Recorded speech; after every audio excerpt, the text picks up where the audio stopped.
Patay ang 46 anyos nga babae nga taga Agus, Lapu-Lapu City nga gikatahong napaakan og iro didto sa lungsod sa Barili. Si Luan Mirundina sa report.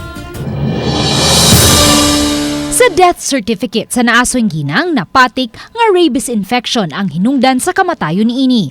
Mato ni Dr. Agnes Cecil Realiza, City Health Officer sa Lapu-Lapu City, nga base sa ilang gihimong pakisusi, wala magpabakuna batok rabies ang naasoy ginang dihang napaakan kini og iro, 3 ka buwan na ang nakalabay dito sa lungsod sa Barili. 3 days before siya na-admit, diha na sa nagpakita na siya simptomas no nga primero kana bitong gilantan, usually ang kuan na ilanat man. I-admit nila kay kana bitong nagpakita naman siya nga mahadlok na siya kung painom og tubig din na siya mag-inom. Niadtong Sabado sa buntag siya nadangat sa Lapu-Lapu City Hospital ug gi-refer gilayon sa Vicente Soto Memorial Medical Center ug nakutluan kini og kinabuhi pagka Domingo. Actually, ang atakihon magod sa rabies nga virus ang ato ang utok. So, depende sa site pod kaha sa iyahang paak ug asa o depende pod sa virus pag-abot nga do sa imuhang utok. So, once diha na sa utok, di magud ni nato matambalan ang rabies. Wala gyud na siya tambal.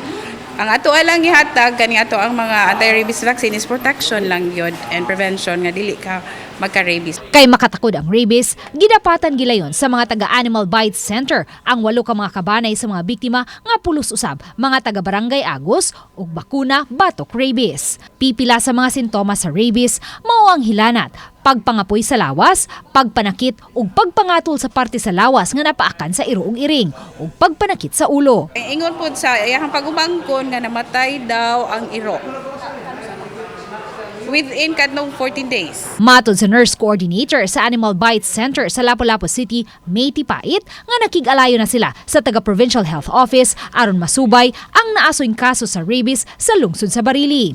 Sa phone interview, gibutyag ni Dr. Michelle Ann Dagoy, Municipal Government Assistant Department Head sa lungsod sa Barili, nga wala pa sila masayod kabahin sa maong insidente. Wala pa ma'am so far kay karon pa ko nakahabalo when you called pa na regarding about na patient, but ako lang sa department. Gibutyag hinuon ni Dr. Dagoy nga sa miaging buwan may laing suspected case usab sa rabies sa naasoyng lungsod. Ang naasoyng biktima napaakan usab og iro, usa ka tuig na ang nakalabay apan wa kini magpabakuna. Ang naasoyng ginang mitaliwan na niadtong Agosto. Iyang sign out diagnosis rabies, but rabies suspect but with sepsis siya ha.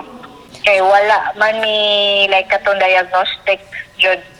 Kaya wala naman siya ma-refer sa Soto, supposedly for referral, pero wala na ma-refer.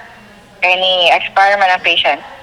Subling gihimugatan sa mga health authorities ang kamahinungdanon nga magpabakuna gilayon kung ikaw mapaakan og iro og iring. Dinhi sa Animal Bites Center sa Lapu-Lapu City, libre ang bakuna nga first ug 4th dose. Apan kung ikaw PhilHealth member, libre usab ang 2nd ug 3rd dose basta anaa lang sa Category 3. Uban ni Marlon Melgazo, Luan Mirondina, Balitang Misdak.